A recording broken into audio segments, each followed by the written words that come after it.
Good morning student, आप सभी का हमारे एजुकेशन हब में स्वागत है। आज हम लोग इलेक्ट्रिशियन थ्योरी के बहुत सारे इंपॉर्टेंट क्वेश्चन को देखेंगे जो रेजिस्टेंस से रिलेटेड होंगे। किससे रिलेटेड होंगे? तो रेजिस्टेंस से रिलेटेड होंगे। तो पहला जो ऑप्शन क्वेश्चन है दिया, रेजिस्टेंस की इकाई होती है। तो रेजिस्टेंस की क्या इकाई होती है? तो ओम होती है, जिसे हम लोग किससे डिनोट करते हैं? तो आर से डिनोट करते हैं, और इसकी यूनिट क्या होती है? ओम होती है। आप सभी को पता होगा कि प्रतिरोध काम क्या करता है? यह विद्युत परिपथ में विद्युत धारा के प्रवाह में बाधा उत्पन्न करता है। तो राइट आंसर क्या होगा इसका? बी होगा। क्वेश्चन नंबर हम लोग 2 की तरफ चलते हैं। क्वेश्चन नंबर 2 दिया है, वाटमीटर मापने के लिए प्रयोग किया जाता है। तो वाटमीटर क्या मापने के लिए प्रयोग किया जाता है? तो वाटमीटर जो होता है शक्ति को मापने के लिए प्रयोग किया जाता है। ऊर्जा को मापने के लिए हम एनर्जी मीटर का उपयोग करते हैं, और धारा को मापने के लिए एमीटर का उपयोग करते हैं, और वोल्टमीटर को नापने के लिए वोल्टमीटर का उपयोग करते हैं। ठीक है, तो इसका राइट आंसर क्या हो जाएगा? सी हो जाएगा। क्वेश्चन नंबर 3 की तरफ चलते हैं हम लोग। दिया है, वायर वाउंड प्रतिरोध में लगने वाली सीट बनाई जाती है। सीट का मतलब होता है, जैसे ये इसके ऊपर हमने क्या किया, तार को लपेटे। ठीक है, तो ये जो तार लपेट रहे हैं, किसके ऊपर लपेट रहे हैं? तो ये एक मेटल सीट है, और ये किसकी बनी होती है? तो चीनी मिट्टी की भी बनी होती है, सिरेमिक की भी बनी होती है, बेकेलाइट की भी बनी होती है। क्योंकि ये तीनों जो मटेरियल होते हैं, ये क्या होते हैं? इंसुलेटिंग मटेरियल होते हैं, यानी कि अच्छा इंसुलेटर इसके गुण होता है। इसके अंदर क्या होता है? विद्युत रोधक का बहुत अच्छा गुण होता है। ठीक है, तो राइट आंसर क्या हो जाएगा? सी हो जाएगा। क्वेश्चन नंबर 4 की तरफ चलते हैं। क्वेश्चन नंबर 4 दिया है कि करंट नापने के लिए एमीटर को परिपथ में लगाया जाता है। तो करंट मापने के लिए एमीटर को किसमें लगाते हैं? पहले देख लीजिए सर्किट। जो एमीटर होता है उसको हम लोग क्या करते हैं, कुछ इस प्रकार से लगाते हैं। यहाँ हमारा कोई ये बल्ब है, और यहाँ लाइन है, और यहाँ पे न्यूट्रल है, यानी ये फेज है और ये न्यूट्रल है। तो हम लोग क्या करते हैं, एमीटर के एक सिरा क्या कर देते हैं, फेज की तरफ लगाते हैं, और दूसरा सिरा लोड में लगा देते हैं, और लोड का दूसरा सिरा होता है न्यूट्रल में चला जाता है। ठीक है, तो ये किस क्रम में लगा है? तो सीरीज में लगा है। तो करंट मापने के लिए एमीटर किस में लगाते हैं? तो सीरीज में लगाते हैं, ना कि पैरेलल में, ना कि सीरीज पैरेलल में। तो राइट आंसर क्या होगा? बी इसका राइट आंसर होगा। क्या होगा? राइट आंसर बी होगा। क्वेश्चन नंबर 5 की तरफ चलते हैं हम लोग। क्वेश्चन नंबर 5 दिया, विशिष्ट प्रतिरोध को लिखा जाता है। जो विशिष्ट प्रतिरोध को किससे लिखा जाता है? तो रो से लिखा जाता है, मोह से नहीं लिखा जाता ना, ओम से। जैसे आप लोग पढ़े होंगे ये formula, R equal to rho L upon A. यही क्या होता है? आपका स्पेसिफिक रेजिस्टेंस होता है, या विशिष्ट प्रतिरोध के नाम से इसे जानते हैं। किससे जानते हैं? विशिष्ट प्रतिरोध के नाम से इसे जानते हैं। राइट आंसर क्या होगा हमारा? ए होगा। राइट आंसर ए होगा। क्वेश्चन जो दिया है, क्वेश्चन जो हमारा दिया है, किस प्रकार के प्रतिरोध वोल्टेज पर डिपेंड करता है? तो हमने कुछ विशिष्ट स्पेशल प्रतिरोध आपको पढ़ाया था कि स्पेशल प्रतिरोध कौन कौन सा होता है। एक होता था एलडीआर। क्या होता था? एलडीआर। वीडीआर। क्या होता था? वीडीआर। और एक होता था आपका थर्मिस्टर। क्या होता था? थर्मिस्टर। जो थर्मिस्टर होता था वो तापमान पर डिपेंड करता था। वीडीआर जो होता था वोल्टेज पे डिपेंड करता था। एलडीआर जो होता था प्रकाश यानी कि लाइट पे डिपेंड करता था। तो ये दोनों ऑप्शन तो गलत हो जाएंगे, सी और डी, क्योंकि सी में दिया है एलडीआर, डी में दिया है थर्मिस्टर। तो राइट आंसर होता है हमारा बी, यानी परिवर्तक जो होता है हमारा वोल्टेज पे डिपेंड होता है। तो राइट आंसर क्या है हमारा? तो बी है। क्वेश्चन नंबर 7 की तरफ चलते हैं हम लोग। क्वेश्चन नंबर 7 जो दिया है, स्प्रिंग प्रकार के प्रतिरोधक की उपयोग किया जाता है। स्प्रिंग प्रकार के प्रतिरोध का उपयोग किया जाता है। तो स्प्रिंग प्रकार के जो प्रतिरोध होता है उसे हीटर में भी करते हैं आप लोग, विद्युत इस्त्री में भी करते हैं, और गीजर में भी करते हैं। तो राइट आंसर क्या होगा हमारा? तो डी होगा। राइट आंसर क्या हो जाएगा? तो डी हो जाएगा। ठीक है, क्वेश्चन नंबर 8 की तरफ चलते हैं हम लोग।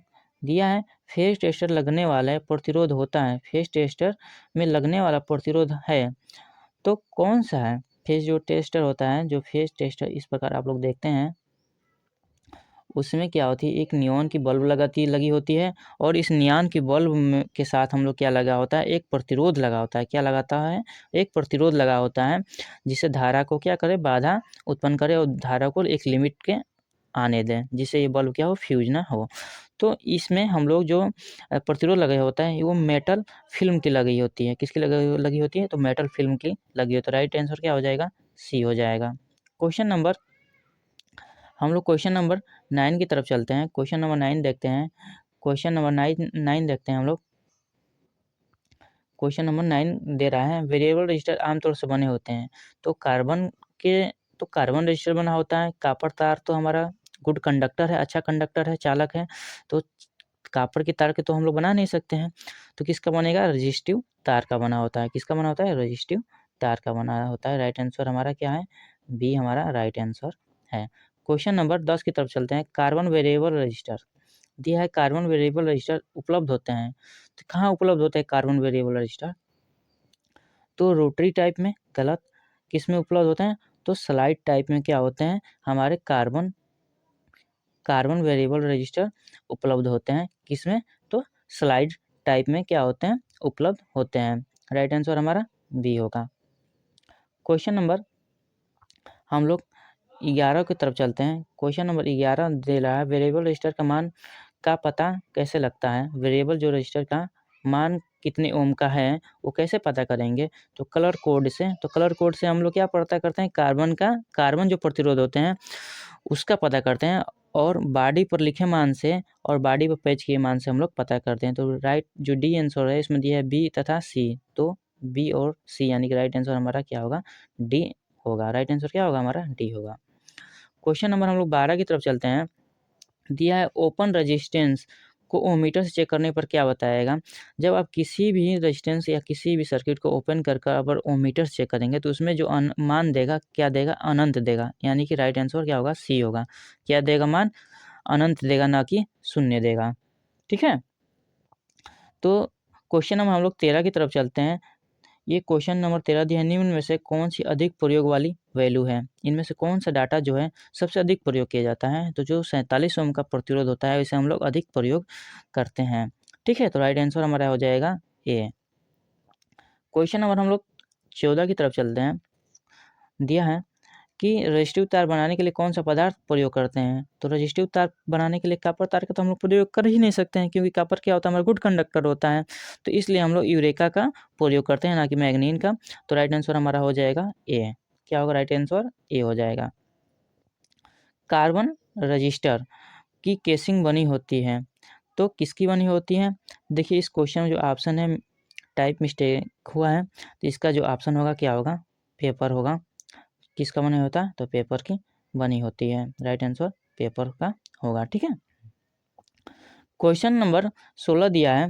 क्वेश्चन जो है 16 दिया है, वायर वाउंड पावर रेटिंग के मध्य होती है। वायर वाउंड जो रजिस्टर होता है उसकी पावर रेटिंग किसके किसके मध्य होती है? तो 1 से 500 वाट के बीच में होती है। ये डाटा आप लोग कॉपी पे नोट डाउन करिए। ठीक है, ये याद करिए इस डाटा को। क्वेश्चन नंबर 17 दिया है, वेरिएबल रजिस्टर कितने मूविंग कंटेक्ट होते हैं? वेरिएबल रजिस्टर में एक तो आपका फिक्स होता है, एक क्या होता है? फिक्स होता है, और एक क्या होता है? मूविंग होता है। तो इसमें कितने मूविंग होते हैं? तो एक ही मूविंग होता है। ठीक है, राइट आंसर क्या हो जाएगा? ए हो जाएगा आपका। ठीक है, 9 दिया है कि स्पेसिफिक रेजिस्टेंस किस पदार्थ पर निर्भर करता है? तो स्पेसिफिक रेजिस्टेंस जो होता है, जो रो होता है वो किस पे डिपेंड करता है? एल पे भी डिपेंड करता है, ए पे भी डिपेंड करता है, मटेरियल पे भी डिपेंड करता है। तो लंबाई पर भी, पदार्थ के प्रकार पर भी, क्रॉस सेक्शनल एरिया पे, यानी कि उपयुक्त आंसर क्या हो जाएगा इसका? डी सही हो जाएगा। क्या होगा? डी आंसर सही हो जाएगा। ठीक है, क्वेश्चन नंबर बी दिया है, निम्न में से कौन सा कथन असत्य है? निम्न में से कौन सा कथन असत्य है, कौन सा कथन गलत है? हमको गलत कथन को चेक करना है। अमीटर को सीरीज में लगाते हैं, तो ये सही आंसर है। वोल्टमीटर को लोड को पैरेलल में लगाते हैं, तो ये भी सही है। याद रखिए, एमीटर को किस में लगाते हैं? सीरीज में लगाते हैं। वोल्टमीटर को पैरेलल में लगाते हैं। चालक का प्रतिरोध तापमान की बढ़ोतरी होने पर घटता है। कह रहा है जब कोई चालक है और उस चालक का तापमान हम लोग बढ़ाएं तो उसका प्रतिरोध क्या होगा? बढ़ता है ना। इसमें दिया है घटता है, तो इसलिए आंसर कौन सा हो जाएगा? सी सही होगा। क्या हो जाएगा? सी सही हो जाएगा।